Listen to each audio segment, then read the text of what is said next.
हाय, real number class 10 chapter number 1 पढ़ने आए हो और ये सोच रहे हो कि सर क्या ये वीडियो इनफ होगा, इससे मेरे स्कूल के एग्जाम के क्वेश्चन या फिर मेरे बोर्ड एग्जाम के सारे क्वेश्चन रियल नंबर के बन जाएंगे क्या? तो बिल्कुल तुझे चिंता करने की कोई जरूरत नहीं है। रजिस्टर और पेन लेके बैठना, नोट्स बनाना और साथ के साथ जो क्वेश्चन होमवर्क में दिए जाएंगे वो सारे क्वेश्चन तुझे कंप्लीट करने हैं और कमेंट में आंसर भी डालना होगा, तब जाकर तेरा कॉन्फिडेंस बिल्डअप होगा।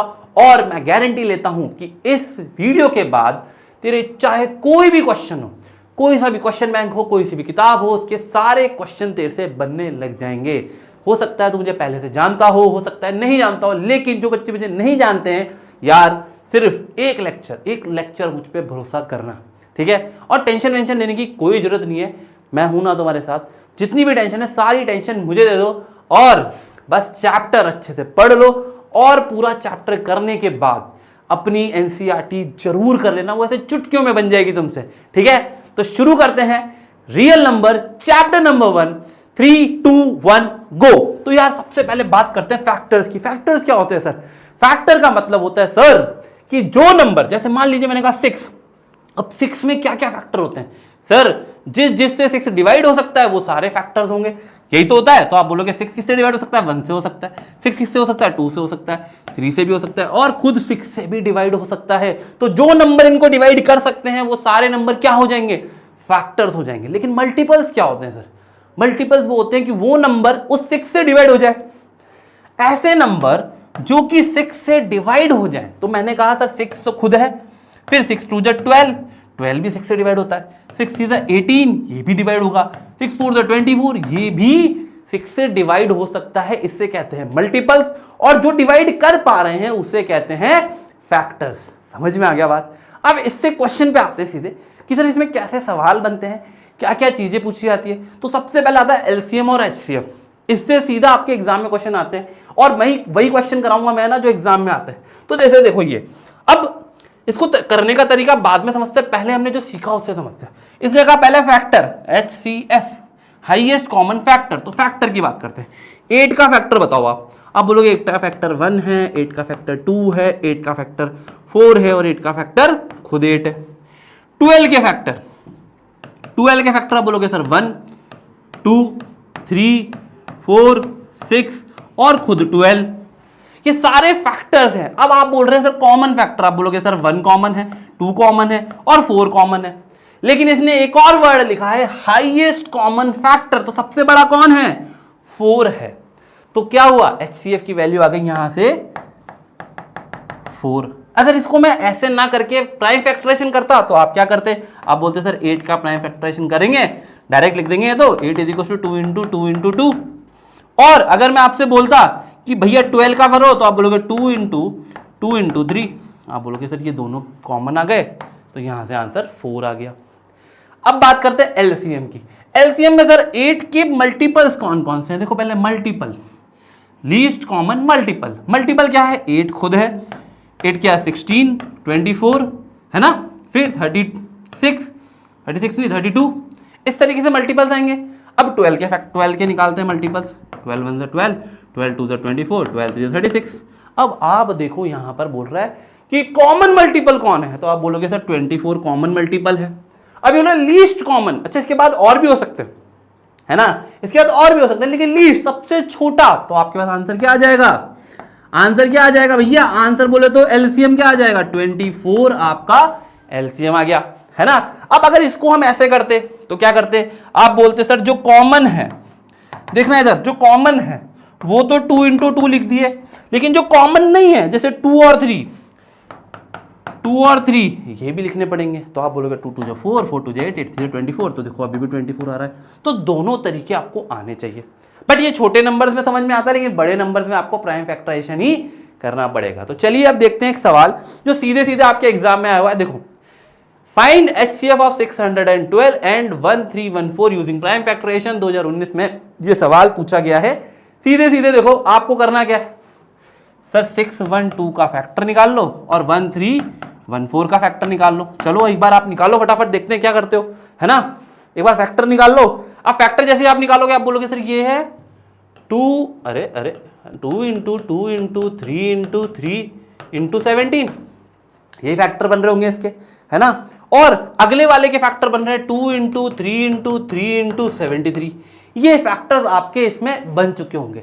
ऑलमोस्ट हमने ये फैक्टर बना लिए। अब HCF हाईएस्ट कॉमन फैक्टर्स, तो आप बोलोगे 2 कॉमन है भाई, फिर 3 कॉमन है भाई, 3 कॉमन है भाई, तो आप बोलोगे 2 into 3 into 3 which is equal to 18। तो यही क्या होगा हमारा HCF। अगर LCM निकालते तो भैया ये 2 भी मल्टीप्लाई करते, 17 भी करते, 73 भी करते, तब LCM आ जाता। तो चलो एक LCM वाला भी देख लो, LCM वाला भी देख लो। LCM वाले में क्या है सर, LCM में देखो ये 2024 में आया है सवाल, आपसे बोला जा रहा है 850 मतलब 850 और 500 इनके फैक्टर निकालो। चलो पहले इसके फैक्टर निकालते हैं। फैक्टर निकालेंगे तो क्या होगा सर, निकालो एक बार फैक्टर, है ना। आप फैक्टर निकालेंगे तो देखो मैं करके देख लेता हूँ। यहाँ से 850, आप बोलोगे सर ये हो जाएगा 2 4 ज़ा, फिर यहाँ पे लगा 2 2 ज़ा, फिर यहाँ पे 5, ठीक है। फिर आप बोलोगे सर 5 से कर दो डायरेक्ट, क्योंकि 3 से होगा नहीं, तो आप बोलोगे हो जाएगा कितना, ये हो जाएगा सर 8 ज़ा और 5 ज़ा।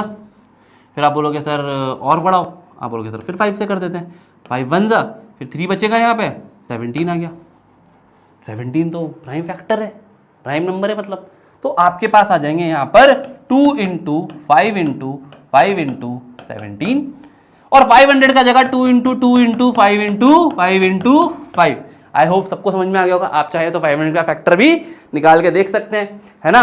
अब ये फैक्टर निकालने के बाद अब आपको करना क्या है सर, कॉमन निकालो। सर एक तो ये भैया है, एक ये भाई साहब है, एक ये भाई साहब है, तो आप बोलोगे 2 इंटू 2 इंटू 5 इंटू 5, ठीक है।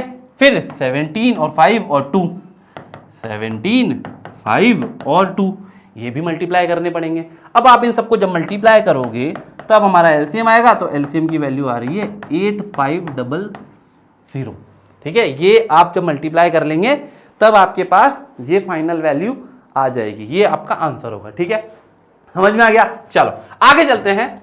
HCF and LCM of this 12 21 and 15। अब ये वाला सवाल आपके लिए होमवर्क है। क्या है ये वाला सवाल आपके लिए होमवर्क है। पहला सवाल क्वेश्चन नंबर 1, ये होमवर्क है, नंबरिंग कर लेना भाई। पहला क्वेश्चन होमवर्क के लिए मिल चुका है। ये क्वेश्चन करके आंसर कमेंट में डालना बिल्कुल नहीं भूलना है, ठीक है। आ जाओ आगे बात करते हैं। If HCF of 98 and 28 is M। ये सवाल लास्ट ईयर CBSE ने पूछा है। क्या बोला है sir, HCF of 98 and 28 is M और LCM is N, then find the value of 9 minus 7M। तो हमें सबसे पहले HCF निकालना है और LCM निकालना है। तो भैया 98 का फैक्टर कर लें, आप बोलोगे हो जाएगा 2 4 ज़ा 2 9 ज़ा 7 7 ज़ा 7 1 ज़ा। तो आपके पास क्या आ जाएगा, इसके फैक्टर क्या आ जाएंगे भैया, आप बोलोगे सर 2 इंटू 7 इंटू 7। फिर है ना किसके 98 के अलग लिख लेते हैं, यहाँ से नीचे लिख लो 98 2 इंटू 7 इंटू 7, ठीक है। अब 28 के फैक्टर क्या होंगे, अरे सर ये तो बहुत आसान है। 2 से करोगे तो ये जाएगा कितना 14, फिर 2 से करोगे 7 और 7 1 जा 7, ठीक है। तो आपके पास 28 के फैक्टर आ जाएंगे 2 इंटू 2 इंटू 7 आ गए सबके। अब कुछ नहीं करना, LCM निकालते हैं और HCF निकालते हैं। तो यहां पर कॉमन निकाल लेते हैं। देखो ये कॉमन है 2 और ये कॉमन है, तो कितना हो जाएगा 14। तो हमारे पास HCF कितना आ जाएगा 14 आ जाएगा। अब LCM की बात करते हैं 2 इंटू 7 7 इंटू 2 इंटू 7, तो मतलब 14 इंटू 14, तो ये हो जाएगा 196 आपका क्या आ जाएगा LCM आ जाएगा। तो भैया LCM क्या है N के बराबर है और HCF क्या है M के बराबर है, तो ये तो M हो जाएगा और ये N हो जाएगा। क्वेश्चन क्या पूछा है आपसे, क्वेश्चन बोला है N minus 7M, N minus 7M। तो N की वैल्यू कितनी है, N की वैल्यू 196 माइनस 7 इंटू 14, तो ये हो जाएगा कितना 98। तो आप बोलोगे 96 196 माइनस 98, जिसको आप आंसर आ जाएगा 98 ही आएगा आंसर। तो 98 आंसर आ गया, option C is the correct answer. ये कर लिया आपने। देखो ऐसे क्वेश्चन एग्जाम में पूछे जाते हैं, लेकिन यहां पर आपसे बहुत सारी चीजें निकलवा ली है। LCM भी निकलवा लिया, HCF भी निकलवा लिया, और फिर उसके बाद एक क्वेश्चन और दे दिया। तो यही इसी को कहते हैं कॉम्पिटेंसी पेज, लोगों ने हवा बना रखा है ना। तो चलो आगे चलते हैं। Greatest number which divide 70 and 125 leaving remainders 5 and 8 respectively. अब मुझे एक बात समझ में आई सर कि सर जब हम डिवाइड करते हैं, वापस आते हैं, देखो पीछे, जब हम डिवाइड करते हैं, मैं इसको डिवाइड कर रहा हूं तो मेरे पास रिमाइंडर 0 आ रहा है, 3 को डिवाइड कर रहा हूं रिमाइंडर 0 आ रहा है, 6 को डिवाइड कर रहा हूं रिमाइंडर 0 आ रहा है। मतलब मुझे ये तो पता है कि जब मैं डिवाइड करता हूं रिमाइंडर 0 आता है तो वो मेरा फैक्टर होता है, मतलब HCF क्या होता है मेरा, वो HCF होता है ना। अब मुझको यहां पर यही बताना है ग्रेटेस्ट नंबर विच डिवाइड, जो 70 और 125 को डिवाइड करे पर रिमाइंडर 5 और 8 छोड़े। सर पर मुझे रिमाइंडर वाला नहीं आता है, मुझे ये पता है जिसमें रिमाइंडर 0 आता है उसको क्या करना होता है, ये मुझे पता है, उसके लिए मुझे HCF निकालना होता है। लेकिन मुझे यहां पे रिमाइंडर बोला है तो मैंने क्या करा, मैंने पहले तो 70 - 5 कर दिया, तो मेरे पास अब जो नंबर बचेगा वो कौन सा बचेगा, आप बोलोगे 65, और इधर 125 में से मैंने -8 कर दिया, तो मेरे पास जो नंबर बचेगा वो क्या बचेगा, वो नंबर बचेगा जिसमें रिमाइंडर 0 आ रहा है। तो मुझे अब इसके फैक्टर्स निकालने हैं, मतलब HCF निकालना है। तो आपके पास ये कितना आ जाएगा 117। अब आपको करना क्या है, 65 के और इसके फैक्टर निकालने हैं, यही करना है ना, सिंपल सी चीज है। तो आप बोलोगे 65 के फैक्टर कितने हो जाएंगे सर, 5 × 13, यही हो जाएगा। और 117 के फैक्टर कितने हो जाएंगे, आप बोलोगे सर 117 भी आता है, 13 की टेबल में आता है कि नहीं आता, बताओ, आता है ना सर। तो आप बोलोगे हो जाएगा 3 × 3 × 13। अब आपने कहा हाईएस्ट कॉमन फैक्टर 3, तो मेरे पास HCF क्या आया, सॉरी 13, 3 नहीं 13। तो जो HCF मेरा आया है वही तो क्या होगा, वही नंबर, वो नंबर है जो 70 और 125 को डिवाइड करने पर रिमाइंडर 5 और 8 करेगा। चाहे तो आप चेक करके देख सकते हो, जैसे कि 65 है ना, देखो 13 5 65 बचा रिमाइंडर 5, और 13 9 117 बचा रिमाइंडर 8। तो इसमें थोड़े और हाई लेवल क्वेश्चन आ सकते हैं जिसमें 2 डिजिट 3 डिजिट 4 डिजिट में भी दिए जा सकते हैं। तो ये सवाल आपको समझना चाहिए। ऐसा ही एक सवाल है जो यहां पर भी पूछा गया है 2023 में, तो आप देख सकते हो रेगुलरली 25 में भी है ना, और 26 में भी वो सवाल आपसे पूछा जा रहा है। तो ये सवाल आप लोगों को करने आने चाहिए। अब ये वाला क्वेश्चन जो क्वेश्चन नंबर 2 है, जो आपका होमवर्क होगा, है ना, देखो जो क्वेश्चन मैं करा रहा हूं वैसे क्वेश्चन मैंने आपके लिए दिए हैं, और वो क्वेश्चन वही क्वेश्चन है जो बोर्ड में आए हैं। इसका मतलब ऐसे सवाल बोर्ड में आते हैं। तो तुझे सिर्फ क्या करना है, जो क्वेश्चन मैं करा रहा हूं और वो खुद से कर लेना है।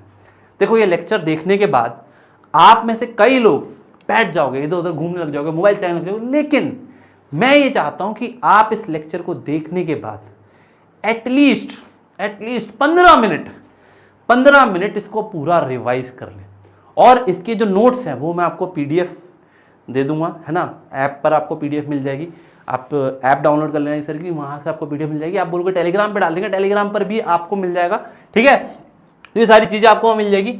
चलिए आगे चलते हैं, prime number and composite number. भाई ये आधी जनता नहीं समझती कि प्राइम नंबर कौन है, कंपोजिट कौन है। अब बात करते हैं प्राइम नंबर कौन से होते हैं सर। प्राइम नंबर वो नंबर होते हैं जिनके फैक्टर्स क्या होते हैं, या तो खुद होते हैं या 1 होता है, और कुछ नहीं होना चाहिए। 1 और इटसेल्फ, यही कॉमन जो फैक्टर्स हैं, जो फैक्टर होने चाहिए वही होंगे। तो जैसे मैंने कहा लेट्स सपोज 2, तो 2 का फैक्टर कौन है, 1 है और 2 खुद है। मैंने कहा 3, फैक्टर कौन है, 1 है 3 है। अब 4 होगा क्या, आप बोलोगे सर 4 के तो अलग अलग होते हैं, आप बोलोगे सर 5, 1 है और 5 है। ये फैक्टर्स हैं। अब कंपोजिट क्या होते हैं, जिसके 2 से ज्यादा फैक्टर, जैसे 4, सर 1 भी फैक्टर है, 2 भी फैक्टर है और 4 भी फैक्टर है। फिर 6, 1 भी फैक्टर है, 2 भी फैक्टर है, 3 भी फैक्टर है और 6 भी फैक्टर है। तो जिनके फैक्टर्स ज्यादा होते हैं, 3 या 3 से ज्यादा होते हैं, वो कहलाते हैं क्या, वो कहलाते हैं कंपोजिट नंबर। और हर एक कंपोजिट नंबर को अलग अलग यूनिक तरीके के प्राइम फैक्टराइजेशन के फॉर्म में लिखा जा सकता है। ये आपकी बुक में थ्योरम है जो आपको याद रखनी है। अब यहां पर कुछ क्वेश्चन बनते हैं प्राइम नंबर और कंपोजिट नंबर पे। प्राइम नंबर में तो वही क्वेश्चन बनते हैं आपके एलसीएम एचसीएफ वाले, जैसे कि ये क्वेश्चन देखो, ये क्वेश्चन सीबीएसई ने पूछा हुआ है और बहुत बार पूछा हुआ है। LCM of 2 digit smallest 2 digit composite number. आपसे पूछा क्या है, स्मॉलेस्ट 2 डिजिट कंपोजिट नंबर। पहले बात करते हैं स्मॉलेस्ट 2 डिजिट कंपोजिट नंबर। सबसे छोटा स्मॉलेस्ट कंपोजिट कौन सा होगा? 2 डिजिट में सबसे पहला नंबर आता है 10।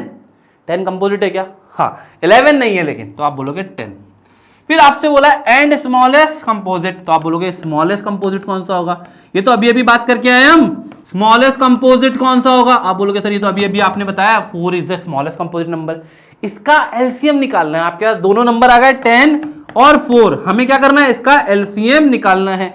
तो आप बोलोगे सर ये तो बहुत आसान है, दोनों तरीके से निकाल सकते हैं, है ना? आप बोलोगे सर 10 के फैक्टर होंगे 2 × 5 और 4 के फैक्टर होंगे 2 × 2। तो भैया ये तो कॉमन आ गया, तो एलसीएम क्या हो जाएगा?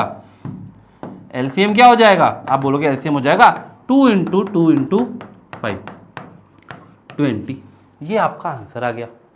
बस इतना सा करना है, बट क्वेश्चन अच्छे से पढ़ना है। कसम खा लो आज कि सर मैं एटलीस्ट 2 बार तो क्वेश्चन जरूर पढ़ूंगा, है ना? आगे चलते हैं। अब देखो ये सवाल बड़ा काम का है, ये पिछले साल पूछा। देखो अब सीबीएसई डायरेक्ट सवाल नहीं पूछती है। पहले क्या होता था, ऐसा कुछ दे देते थे और डायरेक्ट एलसीएम एचसीएफ पूछ लेते थे, बट अब सीबीएसई कॉम्पिटेंसी बेस्ड क्वेश्चन दे रही है, तो यहां थोड़ा सा घुमा दिया क्वेश्चन। क्वेश्चन क्या है? देखो x की वैल्यू दी है, लिख लेते हैं यहां पे, x is equals to A B cube, y is equals to A cube B, है ना? Where a and b are prime numbers, जो कि हमने अभी पढ़े हैं। Then HCF of XY minus LCM of XY। तो पहले सर हम HCF निकालते हैं। अब ऐसे केस में HCF क्या होता है? HCF का मतलब होता है जिसकी सबसे कम वाली पावर हो वो नंबर ले लो। जैसे इसमें सबसे कम पावर क्या है? A। इसमें सबसे कम पावर क्या है? B की अकेली, तो HCF हो गया ये। और LCM क्या होता है? जिसकी हाईएस्ट पावर है वो ले लो। जैसे A की हाईएस्ट पावर है 3 और B की हाईएस्ट पावर है 3, तो हमने ये ले लिए, तो हमारे पास LCM HCF आ गए। अब आपसे पूछा जा रहा है HCF माइनस LCM। अब आप HCF लिखोगे A into B minus A cube into B cube, ठीक है? अब सर ये तो कोई भी ऑप्शन मैच नहीं कर रहा है। कुछ बच्चे ऑप्शन ए करके आ जाते हैं, लेकिन वो गलत है। ऑप्शन मैच कैसे कराना है ये भी इंपॉर्टेंट काम है। आप बोलोगे सर यहां से ए बी कॉमन ले लेते हैं, तो 1 माइनस ए स्क्वायर बी स्क्वायर आ गया। अब सर अभी कोई कर रहा है क्या? देखो सर कुछ बच्चे अब ये मार्क कर देंगे, लेकिन ये भी नहीं कर रहा है ना? ये भी नहीं कर रहा है, तो अब क्या करें? सर ये देखो हमने एक आइडेंटिटी पढ़ी थी sir, A square minus B square वाली, A plus B A minus B, तो यहां से आइडेंटिटी क्या बन जाएगी? A B into 1 plus A B 1 minus A B. अब देखो कोई ऑप्शन मैच कर रहा है क्या? बताओ, जल्दी बताओ कौन सा ऑप्शन मैच कर रहा है? आप बोलोगे सर ऑप्शन डी मैच कर रहा है। सीबीएसई अब कॉम्पिटेंसी बेस्ड के फॉर्म में आपको क्वेश्चन थोड़ा सा घुमाएगी। तो क्वेश्चन ऐसा होता है कि यार हल्का सा घुमाते हैं, बच्चे परेशान हो जाते हैं, लेकिन आप इस लेक्चर से पढ़ रहे हो जो कि फ्री ऑफ कॉस्ट आपको पूरा कॉन्सेप्ट कराएगा और सारे क्वेश्चन भी कराएगा, ठीक है? तो आपके लिए क्वेश्चन बहुत आसान होने वाला है। अब आते सर असर्शन रीजन, ये भी तो देगा एग्जाम में भाई, सीबीएसई वाले ये भी देंगे, या किसी और बोर्ड से बिलोंग करते हो वो भी ये देंगे। तो देखो for 2 odd prime number x and y, LCM of 2x and 4y is 4xy। Check करते हैं सर LCM क्या आ रहा है। LCM of 2x and 4y क्या आ रहा है? आप बोलोगे सर LCM के लिए हमें फैक्टर निकालने होते हैं, तो आप बोलोगे 2 × x, और 4y का फैक्टर निकालोगे 2 × 2 × y। अब बोलोगे ये कॉमन है, ये कॉमन नहीं है, ये कॉमन नहीं है, तो आप बोलोगे LCM क्या हो जाएगा? 2 × 2 × y × x। तो आपके पास आ गया 4xy। ये तो बात सही है, मतलब ये ट्रू है। आपका असर्शन जो है सर वो ट्रू है, असर्शन बिल्कुल ट्रू है। तो भैया आगे बढ़ते हैं, क्या कह रहे हैं? LCM is multiple of HCF। Sir ये बात थोड़ी हजम नहीं हुई सर, एग्जाम्पल समझा दो। तो एग्जाम्पल समझाते हैं, वापस से वही एग्जाम्पल में 6 के कॉमन फैक्टर क्या थे? फैक्टर्स क्या थे? सॉरी 1 2 4 6 3 और 6, और मल्टीपल देखो 6 के मल्टीपल क्या थे? 6, फिर बताओ 12, फिर 18। अब ये जो नंबर थे इन सबको डिवाइड कर रहे हैं क्या? कर रहे हैं ना? और ये मल्टीपल्स भी हैं क्या? ऐसे अगर हम 2 नंबर लाएं 6 और 18, अब अगर आप इनके LCM निकालोगे और HCF निकालोगे, LCM तो क्या आएगा 18 और HCF क्या आएगा 6, तो क्या मल्टीपल है क्या? तो यहां से हमें क्लियर है कि ये बात जो है ये भी सत्य है सर, ये भी एकदम ट्रू है। और अगर ये ट्रू है पर क्या इसका और इसका कोई रिश्ता है? क्या कोई ऐसा एक्सप्लेनेशन हो रहा है इससे? तो आप बोलोगे नहीं सर, यहां तो हमने एलसीएम निकाला, पर यहां हम बात कर रहे हैं कि एलसीएम जो है मल्टीपल ऑफ एचसीएफ है, तो यहां पर कोई रिलेशनशिप तो आया नहीं। रिलेशनशिप नहीं आया तो इसका मतलब क्या होगा? असर्शन भी ट्रू, रीजन भी true, but A is not the correct explanation of reason. समझ में आ गई बात? तो इस तरीके से क्वेश्चन को अप्रोच करना होता है। चले आगे चलते हैं। अब कंपोजिट वाले क्वेश्चन आते हैं यार। ये कंपोजिट वाला क्वेश्चन है। ऐसे क्वेश्चन एग्जाम में पूछे जाते हैं सीधे सीधे। एक ये सवाल है, एक ये सवाल है। देखो ये सवाल 2024 में पूछा हुआ है ना। अब आप इस सवाल को देखो, कितना प्यारा सवाल है। बस बोल क्या रहा है? Not prime. अभी तक सीबीएसई पूछती थी कि कंपोजिट बताओ, पर ये पूछ रहा है ये कंपोजिट नहीं, ये प्राइम नहीं है, ये बताना है। उल्टा काम कर दिया। अब आधे बच्चे तो इसी में कंफ्यूज होते थे, हम तो एनसीईआरटी में पढ़ के आए थे कंपोजिट, पर यहां तो प्राइम दे दिया। तो हमें क्या बताना है कि अगर ये नॉट प्राइम है तो इसका मतलब क्या है कि ये एक कंपोजिट नंबर होगा, है ना। तो इसको सॉल्व करते हैं, चलो, है ना। क्या करोगे आप बोलोगे sir 11 into 19 into 23 plus 3 into 11। अब आप देखो यार, ये ब्रैकेट बनाओ ऐसे।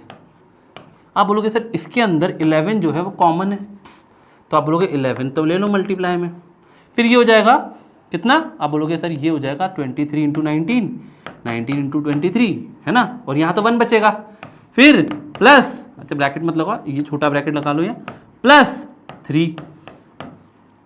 अब आप बोलोगे सर इनको मल्टीप्लाई कर लो। मल्टीप्लाई करते ही जो भी वैल्यू आती है तो इसको मल्टीप्लाई कर लेते हैं, तो ये आ जाएगा 437 प्लस 3, और यहां पे 11 तो मल्टीप्लाई में है ही, तो हो जाएगा 440 इंटू 11। अब आपसे क्या उम्मीद लगाई जाती है इस क्वेश्चन में? आपको बोला जा रहा है कि ये प्राइम नहीं है। अगर ये प्राइम होता तो ये दो जो मल्टीपल आ रहे हैं ये नहीं आते, जो ये फैक्टर ही तो हुए ये। अगर मैं इसको मल्टीप्लाई करता हूं तो ये हो जाएगा 0484, ठीक है। अब यार सिंपल सी बात है कि 11 इंटू 44, है ना, 440, ये तो इसके फैक्टर हैं ही सही, साथ में 1 भी एक फैक्टर है और 4840 भी एक फैक्टर है, फिर 11 भी एक फैक्टर है और 440 भी एक फैक्टर है। तो आपने बोल दिया कि सर इसके 2 से ज्यादा तो फैक्टर निकाल दिए, तो इसका मतलब क्या है? ये एक प्राइम नंबर नहीं होगा। ये क्या होगा? Composite number. यहां पे लिख दो, hence we have more than 3 factors, therefore this number is not a prime number. समझ में आ गई?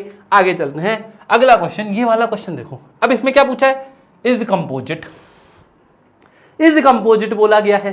तो इसमें भी क्या करेंगे? आप बोलोगे सर 7 इंटू 11 इंटू 13 प्लस 13, तो ये 13 कॉमन आ जाएगा दोनों में से, तो आप बोलोगे कितना हो जाएगा? ये 77 प्लस 1, तो आप बोलोगे 78 इंटू 13 हो जाएगा ये, है ना। तो आप इसको आगे मल्टीप्लाई करो तो करो, नहीं करते हो तो आप बोलोगे सर एक फैक्टर तो ये आ गया, एक फैक्टर ये आ गया, एक फैक्टर 1 होगा और एक फैक्टर ये खुद होगा, तो ये नंबर भी कंपोजिट नंबर बन गया। मतलब ये भी प्राइम नहीं है। तो ये 2022 में पूछा है सीबीएसई ने।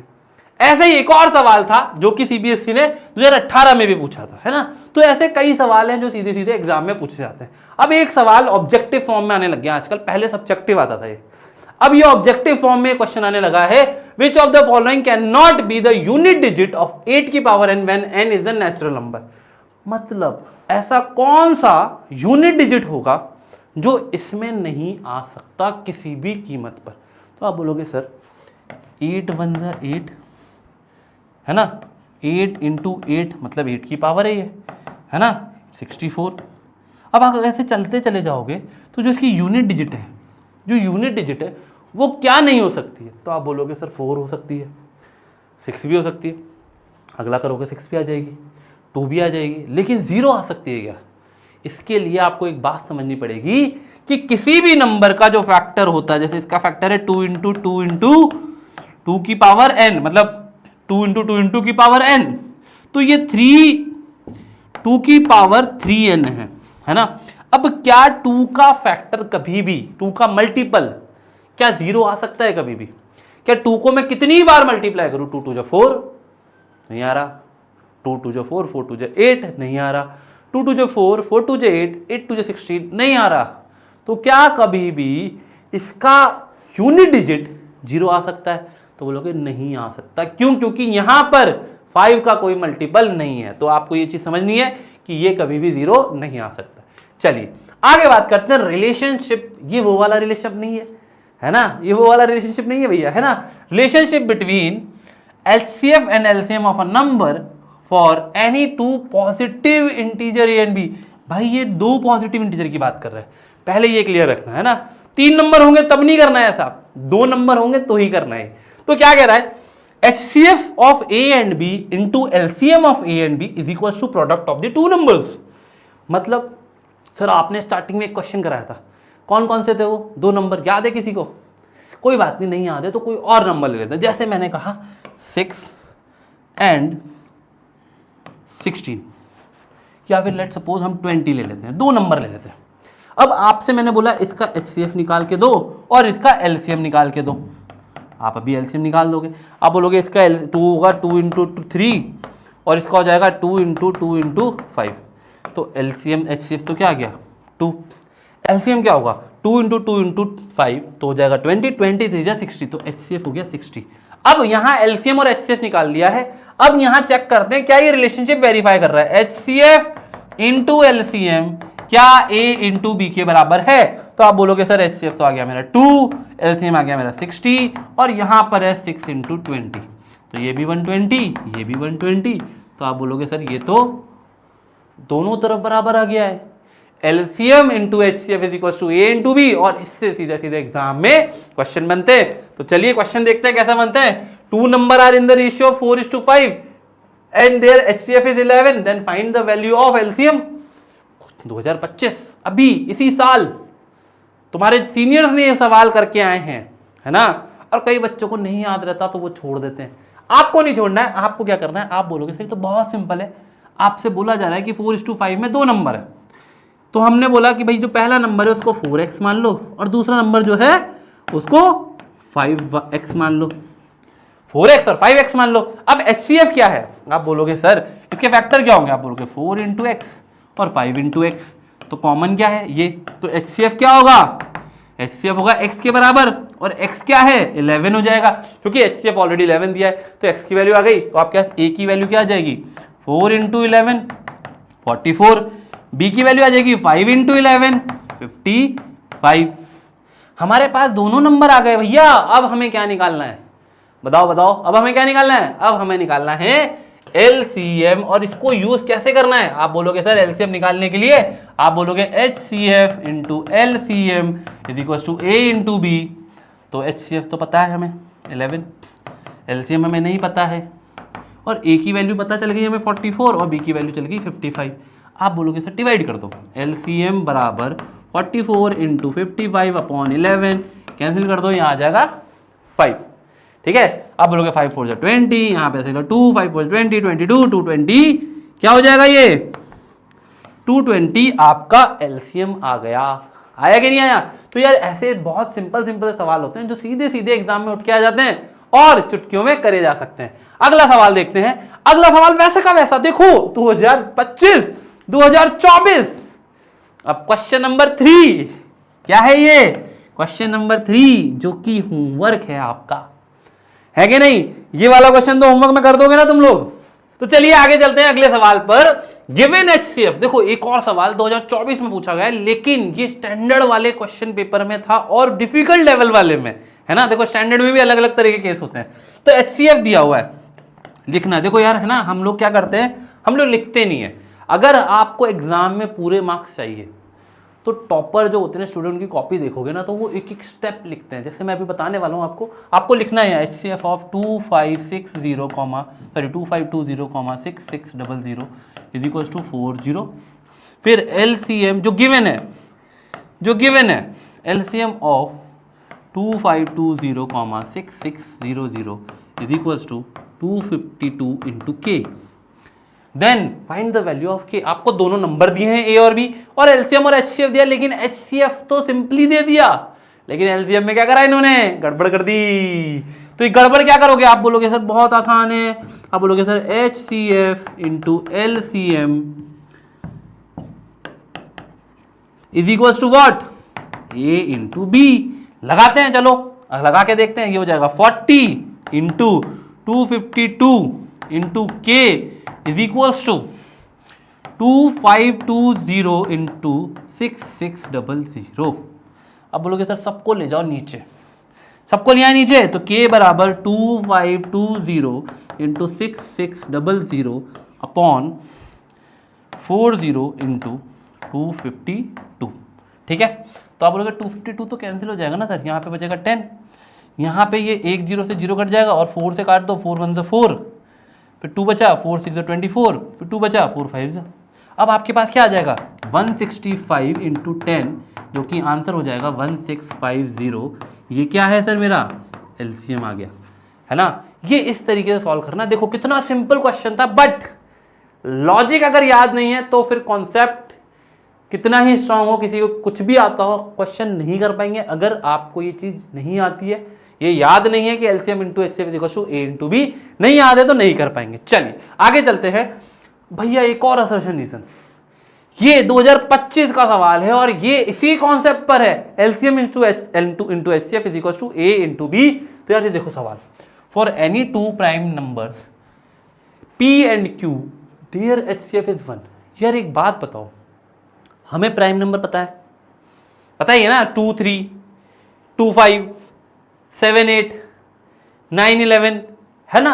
ये जितने भी प्राइम नंबर होते हैं उनका HCF हमेशा 1 क्यों आता है भाई? क्योंकि उसमें कुछ होता नहीं है ना, ऐसा कॉमन फैक्टर नहीं होते ना, एक ही कॉमन होता है 1।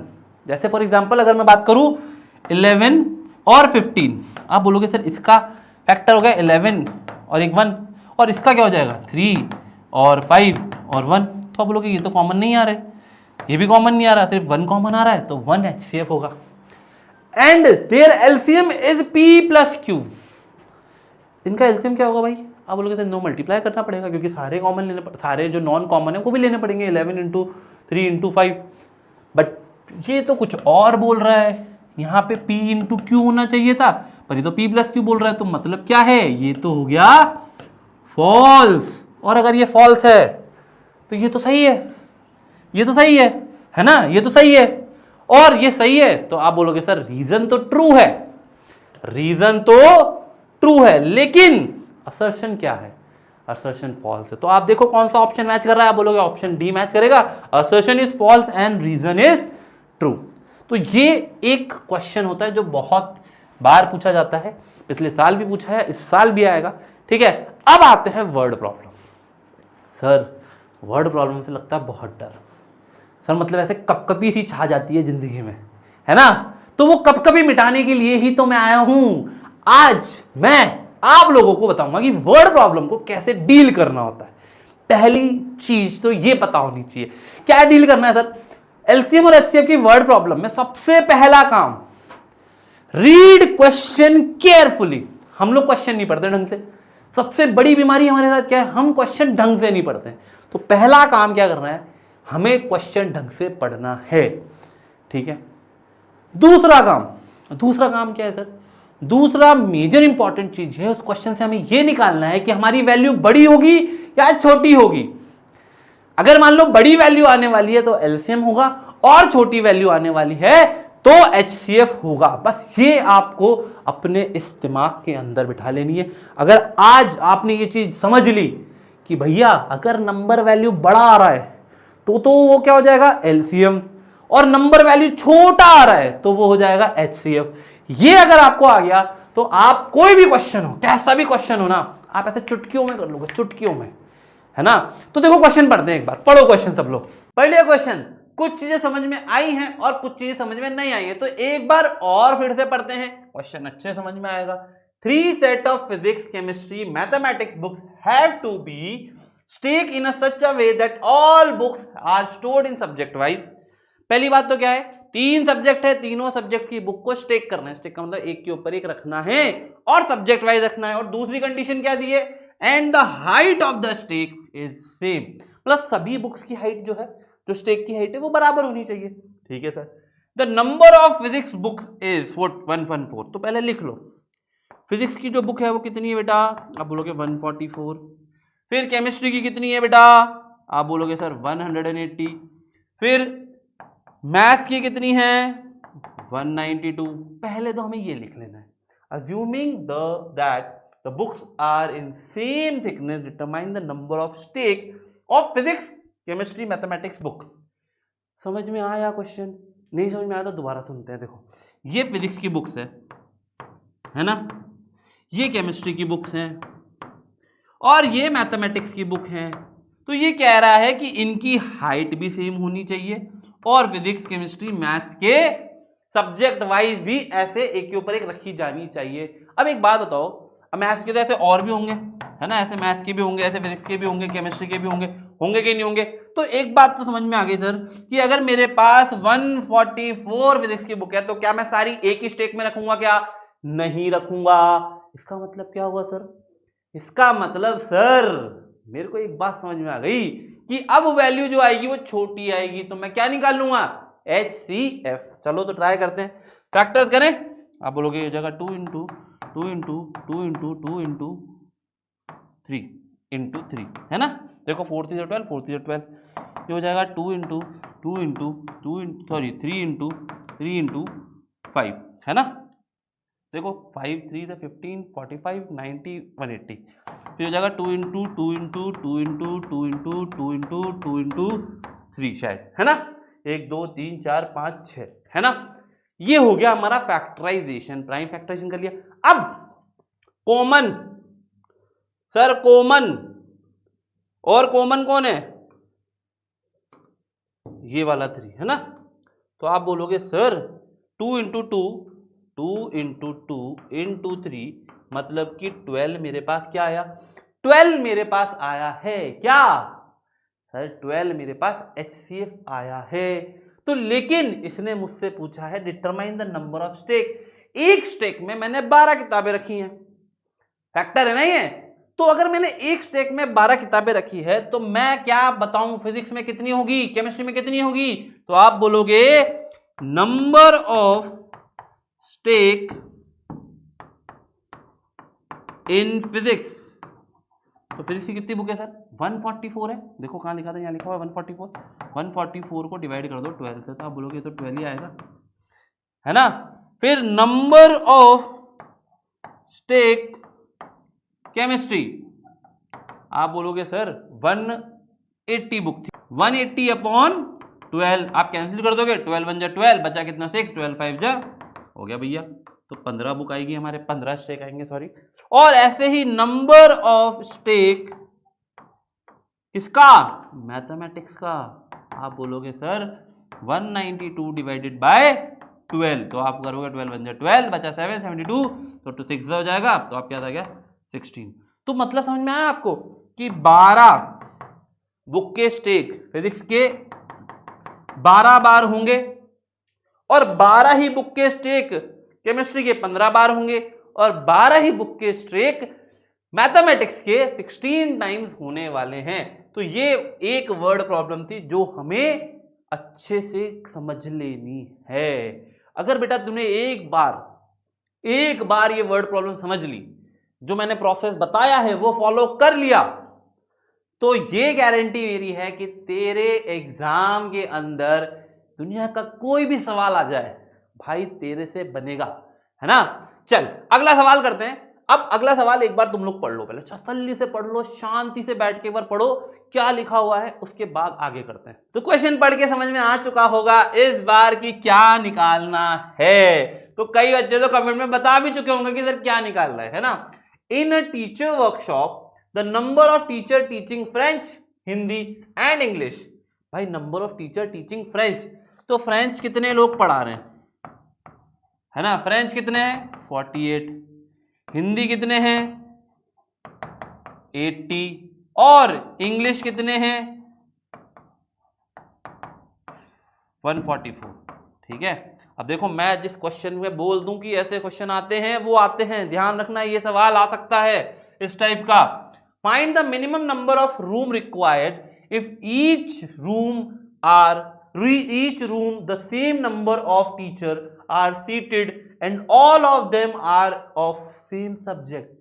सेम क्वेश्चन, डिक्टो सेम सवाल है सर, है कि नहीं?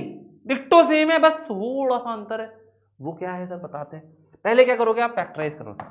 निकालना क्या है ये तो समझ में आ ही चुका होगा तुम लोगों को, क्योंकि सारे टीचर्स अलग अलग रूम में बिठाने, कम कम बिठाने। तो इसका मतलब क्या है कि भैया हमारे को HCF की जरूरत पड़ेगी। तो सबसे पहले हम क्या करते हैं, फैक्टर निकालते हैं। तो इसका हो जाएगा 48, तो 2 से 24 बचा, फिर 2 से 12 बचा, फिर 12 से 6 बचा, फिर 2 बचा, तो 3 बचा और फिर 3 बचा। ठीक है, 2 2 4, 4 2 8, 8 2 16, 16 3 48। ठीक है, ऐसे ही अगला निकालते हैं। 2 × 2 × 2 × 2, 2 2 4, 4 2 8, 8 2 16, 16 5 80। और 144 का तो अभी आप निकाल के आए हो। 2 × 2 × 2 × 2 × 3 × 3। कॉमन निकालते हैं सर। ये भैया कॉमन है, ये भैया कॉमन है, ये भैया कॉमन है, ओ भैया ये भी कॉमन है, पर इनमें से कोई कॉमन नहीं है। तो क्या करेंगे सर, देखो बहुत आसान है, HCF निकाल देंगे हम और ये हो जाएगा हमारा 16। अरे सर ये तो HCF आया, ये है क्या? ये है कि एक कमरे में 16 टीचर बिठाए जाएंगे। ये चीज क्लियर होनी चाहिए। ये नहीं है कि ये रूम नहीं है, कुछ बच्चे यहीं छोड़ जाते क्वेश्चन। ये रूम नहीं है, ये क्या है? ये है कि सर ईच रूम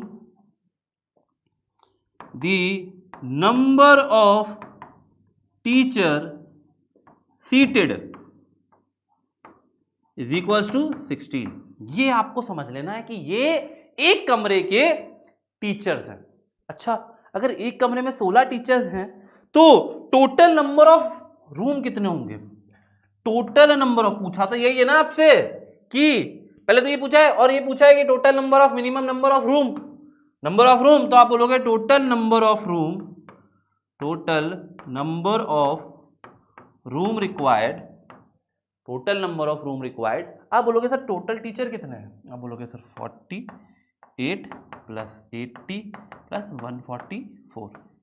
इसको डिवाइड कर देंगे, एक रूम में कितने टीचर है, ये तो वही हो गया ना, 10 चॉकलेट 20 रुपए की, तो एक चॉकलेट, वही वाला काम हो गया। तो आप बोलोगे सर ये हो जाएगा 4 और 8 हो जाएगा। यहां पे पहले डिवाइड तो करो, किससे करेंगे? 16 से। ठीक है, चलो 4 और 8 हो जाएगा कितना? 12। कैरी गया यहाँ पर तो हो जाएगा 8 और 8 9, और ये ओह सॉरी 8 और 8 16, 16 और 17, फिर कैरी 1 जाएगा तो हो जाएगा 272 अपॉन 16। आप इसको बोलोगे ये आ जाएगा शायद 17। आएगा कि नहीं आएगा? तो नंबर ऑफ, अब है ना एग्जाम में एक चीज ध्यान रखना, ये लिख के आना है, the number of total room या मिनिमम रूम रिक्वायर्ड, है ना, और फिर पूरा स्टेटमेंट ये लिख लो, of the same teacher of same number of teacher are seated is equals to 17। थोड़ा सा कॉपी पेस्ट तो चलता ही है, तो ये कर लेना जरूरी है। ठीक है, अब चलते हैं आगे आते हैं एक और सवाल पर। यार ये सवाल जो है ना, मैं ये चाहता हूं कि ये तुम करो। देखो तुम्हें करने के लिए मैंने बोला था, मैंने 3 क्वेश्चन ऑलरेडी दिए हुए हैं। अब आ गए हम क्वेश्चन नंबर 4, जो कि हमारा क्या बोलते हैं उसे होमवर्क, हिंदी में क्या बोलते हैं? गृह वर्क। गृह वर्क नहीं बोलते हैं, इंग्लिश वगैरह वर्क, होम ही हुआ ना, गृह क्या बोलते हो तुम लोग यार, है ना। तो ये आप होमवर्क में ट्राई करना। मैं आपको हिंट दे देता हूं, दे दूं क्या? चलो हिंट दे देते हैं, मैं पढ़ देता हूं ताकि समझ में आ जाएगा। What is the greatest possible speed at which a girl can walk 95 meter and 171 meter in exact number of minute? बहुत आसान है, स्पीड तो कम ही होगी, तो क्या निकालेंगे? लिख दो कमेंट में, लिख दो क्या निकालेंगे। मैं नहीं बता रहा, तुम लिख दो कमेंट में क्या निकालेंगे, है ना। चलो आगे चलते हैं अगले सवाल पर। नेक्स्ट क्वेश्चन क्या है सर? ये सवाल थोड़ा प्यारा सवाल है भैया, मैं यहां लिख रहा हूं इंपॉर्टेंट, बहुत जरूरी है ना। तो क्वेश्चन पढ़ते हैं। 3 alarm clock ring their alarm at regular interval of 20 minutes, 25 minutes, 30 minutes respectively. If the first beep together at 12 noon, what time will they beep again for same time?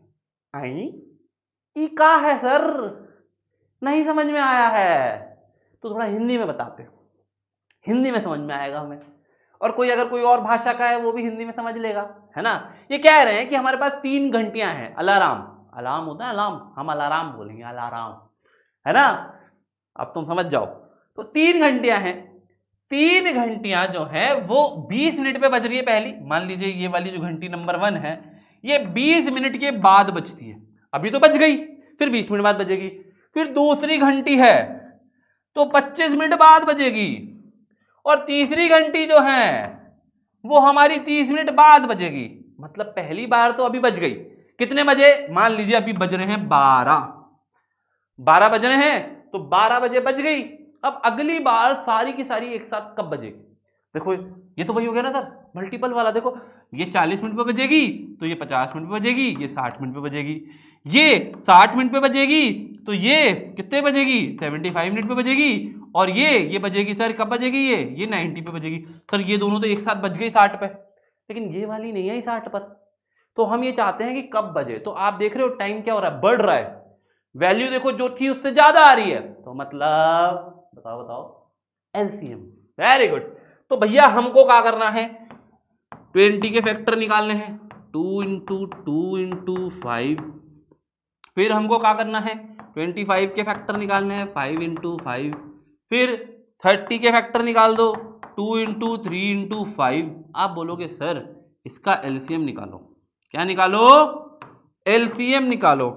तो LCM भैया आएगा 300। कैसे आएगा sir, ये जो common है ये तो ले लो, है ना, एक बार 2 ले लो, एक बार 2 ले लो, फिर एक बार 3 ले लो, और 2 बार 5 2 बार ले लो, तो आप क्या आएगा 300 मिनट।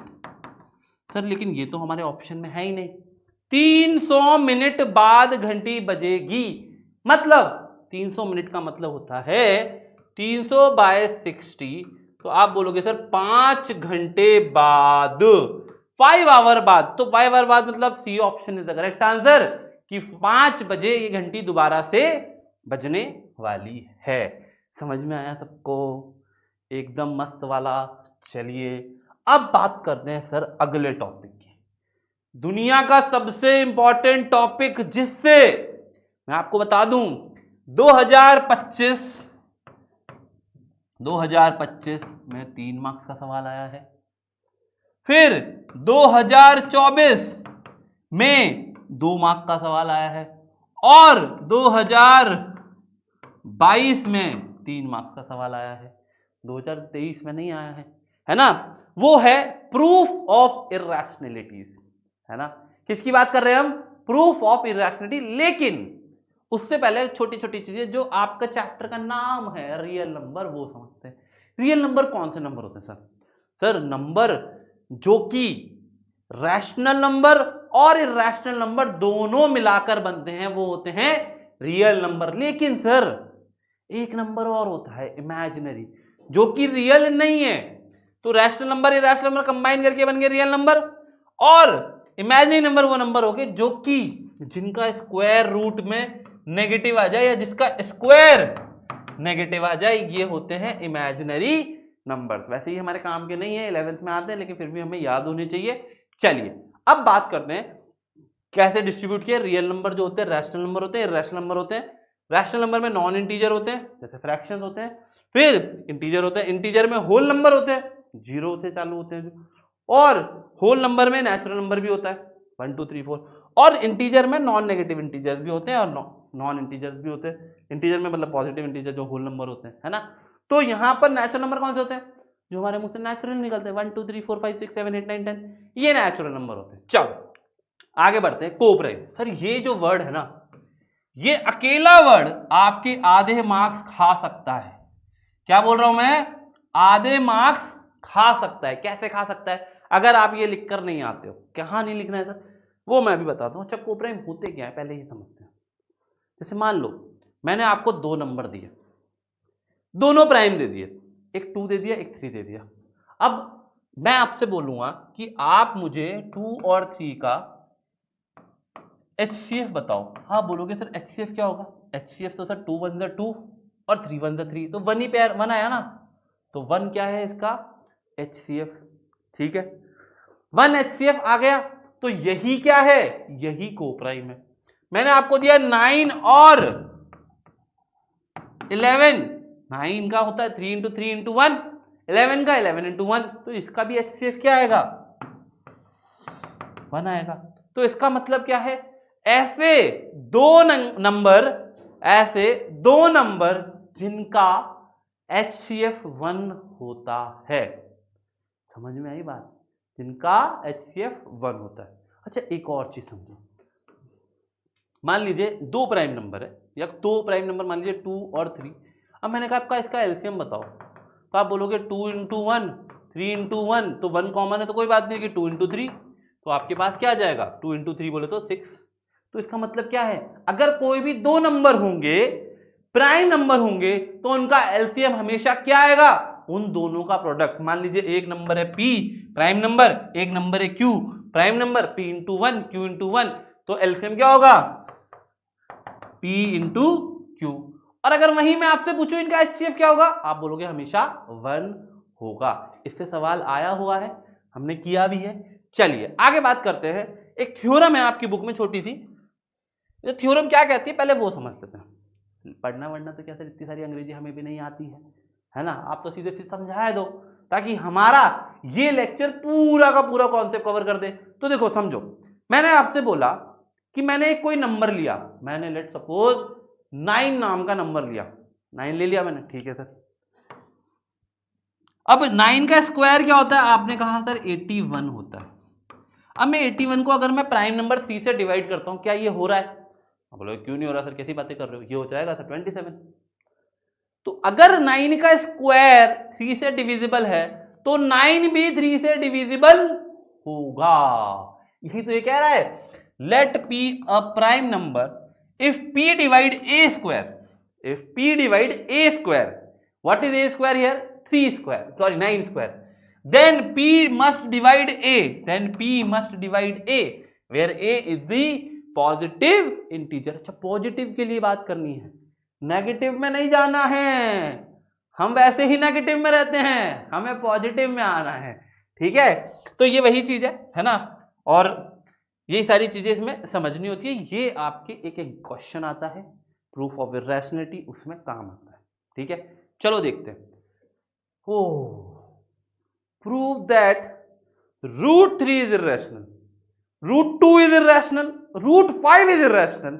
भाई सीबीएसई देखो 9, 10, 19, 23, फिर यहां पे √2 देखो 19, तो मतलब देख रहे हो कंटिन्यूअसली सीबीएसई सवाल पूछते जा रही है। सीबीएसई का सबसे पसंदीदा सवाल है। अगर आपको लग रहा है क्लास 10th के रियल नंबर में मेरे सर एटलीस्ट 3 से 4 मार्क्स तो आ जाए 6 में से, तो ये एक सवाल प्रूव दैट √2, √3 या √5 इरैशनैलिटी, क्योंकि आप देख सकते हो लगातार सीबीएसई क्वेश्चन पूछते जा रही है। तो चलिए करते हैं। ये सवाल ऐसा सवाल है जिसमें आपको दिमाग ज्यादा यूज नहीं करना है, बस समझ लेना है कि कैसे हमें फ्लो बनाना है सवाल के आंसर का, ठीक है। समझ रहे हो, देखो एक बार समझ लो, अभी पेन पेपर रख दो, पेन बिल्कुल नीचे रख दो, सिर्फ ध्यान होना चाहिए पूरा फोकस पे, वीडियो पॉज करके आराम से बाद में लिख लेना, ठीक है। चलो क्या है सर, √3 को इरैशनल प्रूफ करना है। हमें पता है √3 एक इरैशनल है, तो प्रूफ कैसे करना है। प्रूफ करने के लिए हम क्या करते हैं, सबसे पहले let √3 be rational number, rational number. हमने √3 को सर रैशनल नंबर मान लिया है। अगर √3 रैशनल मान लिया है तो क्या मैं √3 को एक्सप्रेस कर सकता हूं A/B की फॉर्म में। यस सर, क्योंकि एक रैशनल नंबर हमेशा P/Q की फॉर्म में हो सकता है, 9th क्लास में पढ़कर आए थे। लेकिन एक कंडीशन है, A एंड B आर को प्राइम होने चाहिए। अच्छा को प्राइम का मतलब क्या है, जैसे फॉर एग्जांपल मैंने कहा 8/लेट्स सपोज 24 है ना, या 28 लिख लो, है ना, 28 लिख लो। अब ये को प्राइम है क्या, आप बोलोगे सर नहीं है, क्यों, देखो ये कैंसिल हो रहे हैं, 4 2 8, 4 7 28। अब ये को प्राइम है क्या, यस, तो ये होता है को प्राइम का मतलब, ठीक है, समझ गए ना। अब इसका वेक्टर 1 है और यहां पर एक कंडीशन और लगे कि B नॉट इक्वल्स टू 0। पहला सबसे इंपॉर्टेंट स्टेटमेंट, आधा मार्क्स यहां पर। अब बात करते हैं, ये मान लीजिए पहली इक्वेशन है बेटा, है ना, square both side, square both side, दोनों साइड स्क्वायर करते हैं, आप करोगे ये हो जाएगा 3 is equals to A² / B²। मान लीजिए मेरी दूसरी इक्वेशन है, या फिर अभी हम आगे चलते हैं, इसको क्रॉस मल्टीप्लाई कर लेते हैं, 3B² = A²। ये मान लीजिए मेरी दूसरी इक्वेशन है, ठीक है। अब थ्योरम पर आओ दोबारा। अभी मैंने क्या कहा था, अगर कोई नंबर का स्क्वायर प्राइम से डिवाइड हो रहा है, ए स्क्वायर डिविजिबल बाय 3, क्यों? क्योंकि सर बी स्क्वायर एक क्या है, एक इंटीजर है, हमने पहली बात कर ली है। तो यहां पर आप बोलोगे a square divides 3, therefore a is also divisible by, divide किया, डिविजिबल लिख लेना यहां पे, डिविजिबल बाय 3। तो यहां भी ये लिख देंगे a square is also divisible by 3। तो हमने एक चीज बोली कि जो ए है वो 3 से डिविजिबल होने वाला है, ठीक है सर, यहां तक तो कोई बात नहीं चली। अब अगर ए 3 से डिविजिबल है, ध्यान सुनो, मैंने जैसे बोला 25 जो है 5 से डिविजिबल है, तो आप बोलोगे 5 5 से 25, तो आप बोलोगे 5 × 5 = 25। और ऐसे ही अगर ए जो है वो 3 से डिविजिबल है, तो कुछ ना कुछ कोशेंट आएगा, तभी तो यहां ए आएगा, तभी तो रिमाइंडर 0 आएगा।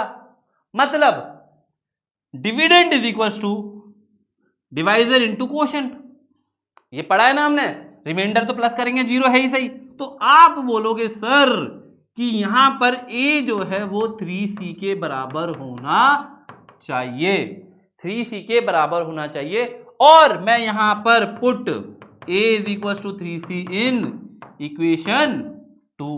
आप यहां पुट करो, अब बोलोगे 3b² = a², तो 3b² = 3c का होल स्क्वायर।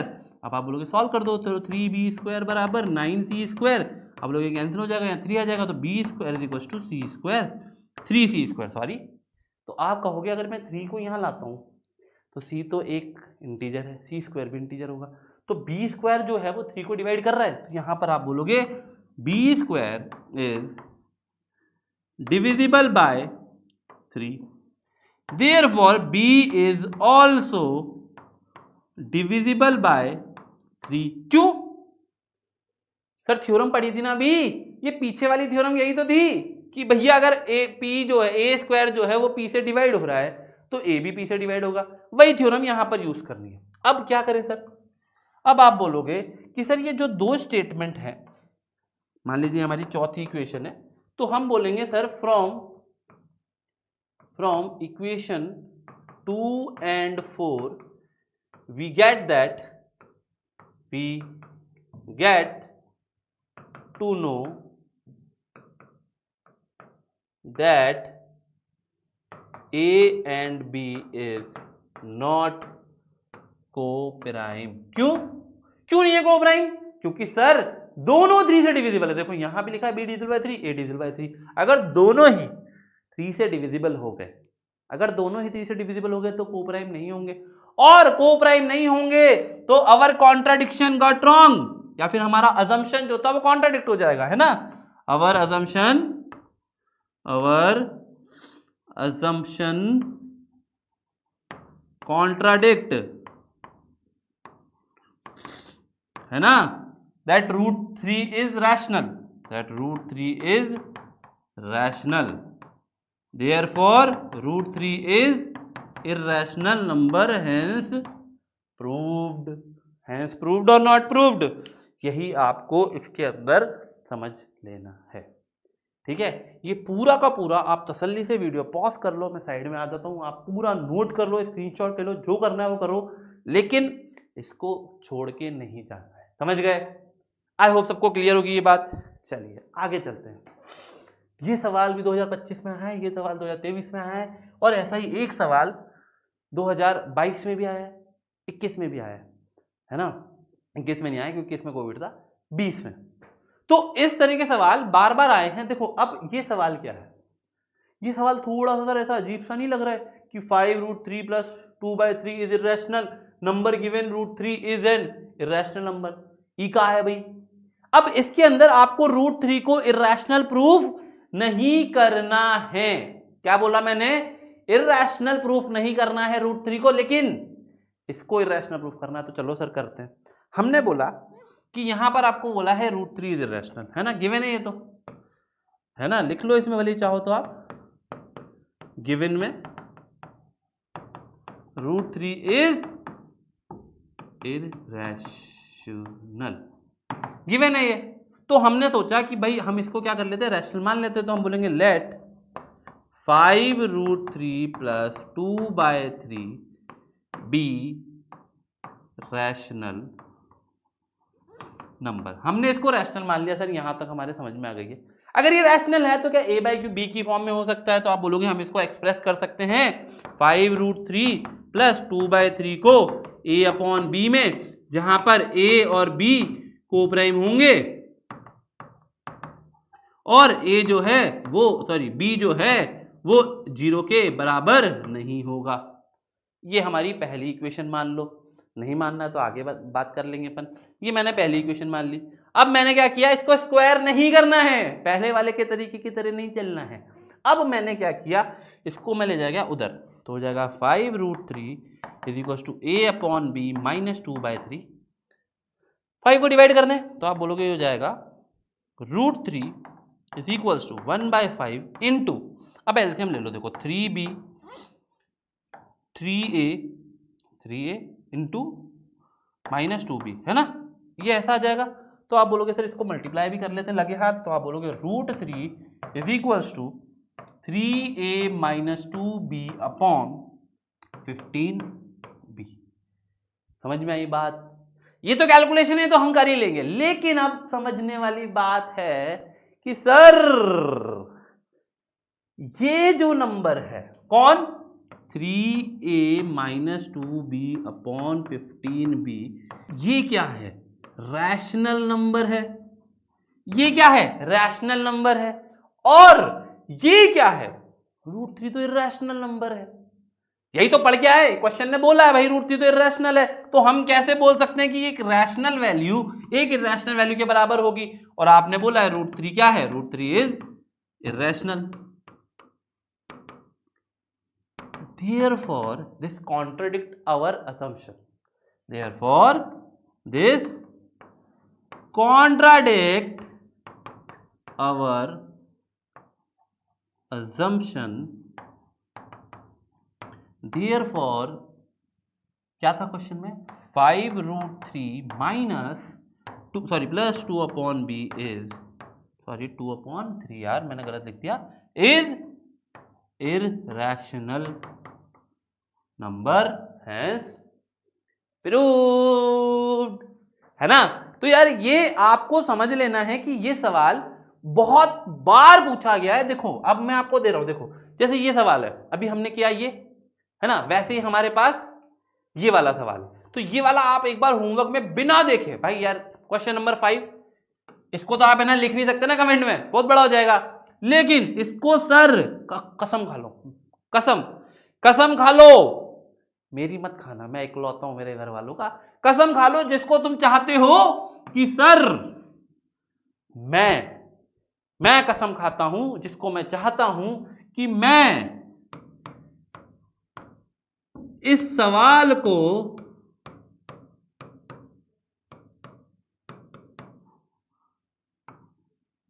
बिना देखे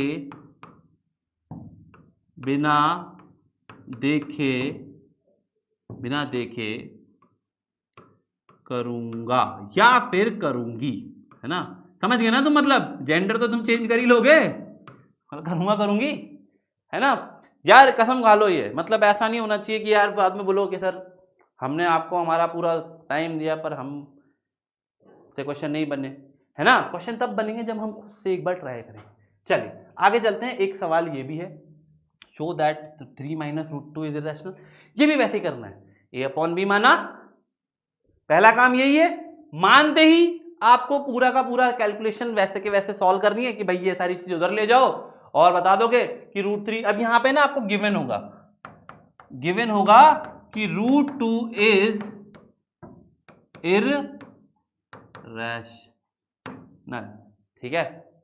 बढ़िया, मजा आया कि नहीं आया है? मजा आ रहा है ना, हाँ मजा आना चाहिए, ठीक है। चलो आगे चलते हैं। एक और सवाल इसी तरीके का है, इस सवाल को मैं करके बता देता हूं, ये वाला आप खुद से करेंगे, ठीक है। चलिए तो 5 वही करेंगे sir, let 5 - 3√2 be rational number. हमने इसको रैशनल नंबर मान लिया है। अब हमें समझ में आ गया कि अगर ये रैशनल नंबर होता है सर तो सर 5 माइनस 3√2 को हम a अपॉन बी, कुछ लोग p बाई क्यू भी लेते हैं, कोई दिक्कत नहीं है, लिख सकते हैं। ए और b क्या होंगे? को प्राइम होंगे, जहां पर b जो है वो कभी भी 0 के बराबर नहीं होगा। ये हमारी पहली इक्वेशन है। अब आप कहोगे सर उठा के ले आओ उधर, उठा के ले आते हैं। तो मैंने क्या किया, मैं इसको ले गया उधर और इसको ले आया इधर। क्यों? क्योंकि यार ये माइनस साइन से मुझे थोड़ा डर लगता है। तो मैंने क्या किया, 5 माइनस ए अपॉन बी बराबर 3√2। 3 को भी डिवाइड कर दो ना सर, कर देते हैं, तो हो जाएगा 5 पी माइनस ए अपॉन बी, और 3 को यहाँ लाएंगे तो 3b इज इक्वल टू √2। अब सर ये क्या आया सर, ये इंटीजर माइनस का इंटीजर, ये माइनस, ये 3b इंटीजर डिवाइड करा तो भी रैशनल। तो आप कहोगे सर √2 तो क्या है, इर्रेशनल है। लेकिन 5b minus a upon 3b क्या है, रैशनल है। तो सर एक बात बताओ, अगर ऐसा है तो क्या ये दोनों इक्वल हो सकते हैं? नहीं। इसका मतलब क्या हुआ सर? इसका मतलब ये हुआ कि जो हमने अज्यूम किया था कि ये एक रैशनल नंबर है, कौन? ये 5 माइनस 3√2 एक रैशनल नंबर है, दैट कॉन्ट्राडिक्ट आवर अजम्पशन, कि हमने गलत मान लिया। बट ये क्या है, एक इर्रेशनल नंबर होने वाला है। समझ में आ गई बात? चलिए आगे चलते हैं। अब कुछ ऐसे सवाल और है मेरे पास, इसमें लाइनअप है जो आपको सीधे सीधे एग्जाम में कहीं ना कहीं 1-1 मार्क्स में, है ना, कभी 2 मार्क्स में मिल सकते हैं। तो यार ये भी समझ लेते हैं। जैसे कि एक सवाल ये था जो पिछले साल ही आया है 2024 में। ये कह रहा है the number 5 minus 3√5 plus √5 is. अब देखो बहुत सिंपल सवाल है, लेकिन कई बच्चे इसमें गड़बड़ कर देते हैं। देखो 5 माइनस 3√5 प्लस √5, ये रैशनल है कि इर्रेशनल? तो आप बोलोगे सर ये जो दोनों भाई साहब है ना, ये लाइक टर्म्स है, √5 हो गया, तो आप बोलोगे ये तो माइनस हो जाएगा, तो आप बोलोगे 5 माइनस 2√5 बचेगा, यही बचेगा। अब ये √5 तो क्या है, इर्रेशनल है। अब हमने एक चीज पढ़ी थी बचपन में मतलब 9th में, कि अगर एक रैशनल को एक इर्रेशनल के साथ ऐड किया जाए, सबट्रैक्ट किया जाए, मल्टीप्लाई किया जाए या फिर डिवाइड किया जाए तो हमेशा इर्रेशनल आता है। तो ये नंबर क्या होगा, इर्रेशनल नंबर हो जाएगा। ठीक है, तो ये आपका इर्रेशनल हो गया। चलिए आगे चलते हैं। अच्छा एक और चीज, अभी केस बेस्ड और आने वाला है, सब्र करो, भागना नहीं है, अभी एक और क्वेश्चन आने वाला है बढ़िया वाला। चलो आगे चलते हैं। a and b are two coprime है भाई, को प्राइम है, तो a क्यूब और b क्यूब क्या होंगे? चलो देख लेते हैं। 2 का क्यूब और 3 का क्यूब, 2 तो को प्राइम है, 3 भी को प्राइम है, 2 3 को प्राइम है, क्यूब करोगे तो 8 27, तो को प्राइम ही होंगे ना, को प्राइम ही होंगे। तो मतलब कोई भी नंबर हो, जब भी आप बोलोगे कि सर अगर एक और दूसरा नंबर को प्राइम है तो उनका क्यूब हो, उनकी पावर 4 हो, उनकी पावर इनफाइनाइट हो, वो हमेशा को प्राइम ही होंगे। कभी भी उनमें कोई कॉमन फैक्टर नहीं आएगा सिवाय 1 के। चलिए, ओहो आ गया भाई, आ गया 2024 में एक केस बेस आया था, वो सवाल तुम्हारे सामने आ चुका है। तो फटाफट से पहले तुम्हें पढ़ना है, क्वेश्चन पढ़ेंगे, मैं साइड में हो रहा हूं, आप लोग आसानी से तसल्ली से बैठकर पूरा सवाल पढ़ लो, फिर करते हैं इसको। चलो तो क्वेश्चन पढ़ लिया है, अब क्वेश्चन को करने का तरीका भी समझते। देखो क्वेश्चन बहुत खतरनाक है, लेकिन अगर आपने इसको 2 बार पढ़ा है तो डेफिनेटली हो जाएगा। चलिए अब एक बार मैं पढ़ता हूं। Teaching mathematics through an activity is powerful approach and that enhance students understanding and engagement. Keeping this in mind, miss Mukta planned a prime number game for class 5 student. भैया एक मैडम है मुक्ता जी, जिन्होंने बच्चों को प्राइम नंबर वाला कोई game खिलाया। ठीक है, अब आगे चलते हैं, क्वेश्चन समझते हैं। She announce the number 2 in her class. मान लीजिए मैं एक नंबर अनाउंस कर रहा हूं या कर रही है मैडम 2, इन्होंने 2 नंबर बोल दिया।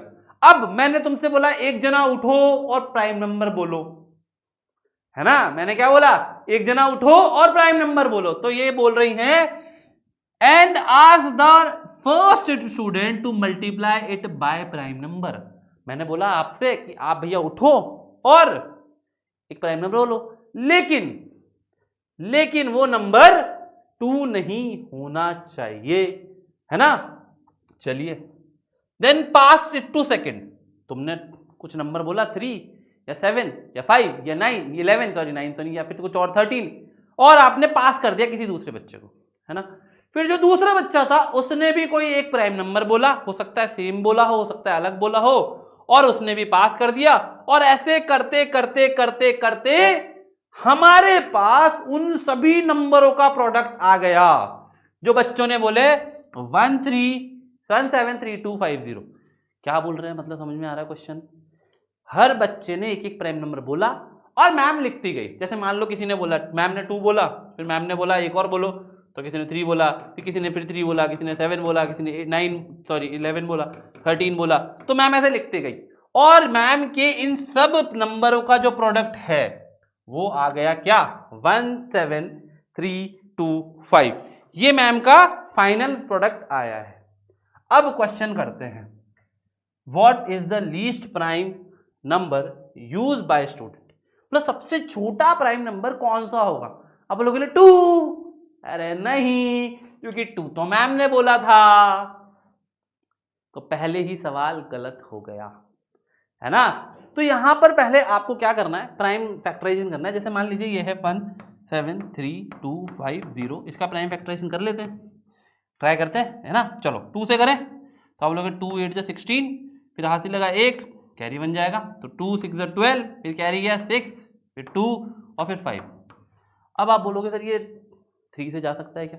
अगर किसी को डाउट है तो भाई डिविजिबिलिटी टेस्ट देख लो, है ना। बट मेरे को पता है ये जाएगा, तो 3 2 जा 6, फिर 2 आ गया, फिर 3 8 जा 24, फिर 2 आ गया, फिर 3 8 जा 24, फिर 2 आ गया, फिर 3 7 जा 21, फिर 5 आ गया, 15 हो गया, 3 5 जा, फिर 3 से करते हैं, 3 9 जा 27, कैरी 1, 3 6 जा 18, फिर 3 1 जा 3, 3 2 जा 6, फिर यहाँ पे 5। अब फिर चेक करो 3 से जा रहा है क्या, 9 + 6 तो होता है 15, 15 + 5 22। अब ये 3 से नहीं जाएगा, अब ये जाएगा किससे, 5 से, ठीक है। 5 1 जा 5, 4 आ गया, 5 9 जा 45, है ना। फिर 1 आ गया, फिर 5 2 जा 10, फिर यहाँ पे 5, फिर 5 से करेंगे, 5 3 जा 15, फिर 4 आ गया, 5 8 जा 40, फिर 5 आ गया, फिर 5 से करेंगे, 5 7 जा 35, फिर 3 आ गया, फिर 77, फिर 11 से करेंगे, सॉरी फिर 7 से करेंगे। मैं थोड़ा सा इसको इधर कर देता हूँ, यहाँ पे जगह नहीं है मेरे पास, तुम तो एक साथ ही करना भाई। 77, तो आप बोलोगे 7 11 जा और 11 1 जा। मेरे पास प्राइम फैक्टर्स आ गए, क्या क्या आ गए देखो, लिखते हैं 17325 सॉरी 0 इज इक्वल्स टू 17325 2 1 2 1 2 3 और ये चलो 2 into 3 into 5 into 5 into 5 into 7 into 11, ठीक है। अब देखो 1 2 3 4 5 6 7 8, 1 2 3 4 5 6 7 8, ये कैलकुलेशन करने के बाद गिनना ना भूलें, compulsory. What is the least prime number use by the student. तो सबसे पहला प्राइम नंबर बच्चे ने कौन सा बोला होगा, 3, ऑब्वियसली बात है ना। तो आप बोलोगे the least prime number used by student is equal to 3, because ये लिखना मत भूलना, because 2 is already announced by the teacher Mukta ma'am in the class, ठीक है। चलिए सेकंड वाला देखते हैं, how many student are in this class. तो चलो एक बार वापस से आते हैं, वापस से लिखता हूं मैं यहाँ पे 1732550, 2 into 3 into 3 into 5 into 5 into 5 into 7 into 11।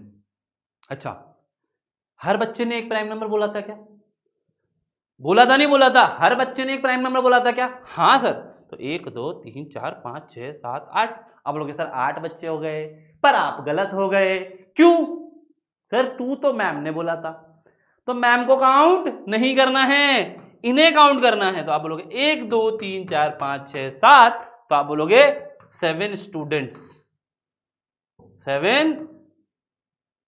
Students are there in the class. चलिए आगे चलते हैं। सेकंड, ये और वाला पार्ट होता है, what is the highest prime number used by the student. तो आप बोलोगे सबसे बड़ा प्राइम नंबर कौन है, 11, तो आप बोलोगे 11 इज दी, अच्छा ये स्टेटमेंट लिखकर आने यार, है ना, अगर तुम स्टेटमेंट नहीं लिखते हो तो टीचर मार्क्स नहीं देगा। Highest prime number used by students, ठीक है। चलिए अगला पार्ट देखते हैं, which prime number has been used maximum times. कौन सा प्राइम नंबर है जो सबसे ज्यादा बार किया है। देखो 3 2 बार है और 5 3 बार है, तो आप बोलोगे 5 is the number which has been used for maximum times. बस समझ में आ गया। आई होप सारी चीजें क्लियरिटी होगी कि भैया अब मैं ये चैप्टर के इस तरह के सवाल तक कर सकता हूं। क्यों, क्या कहते हो, कर लोगे ना। चलिए अब मैं आपको एक फाइनल रिकैप करा रहा हूं कि भाई क्या क्या चीजें इंपॉर्टेंट है। तो यहां पर हम समझ लेते हैं कि जो ये रियल नंबर चैप्टर है भैया ये इंपॉर्टेंट है।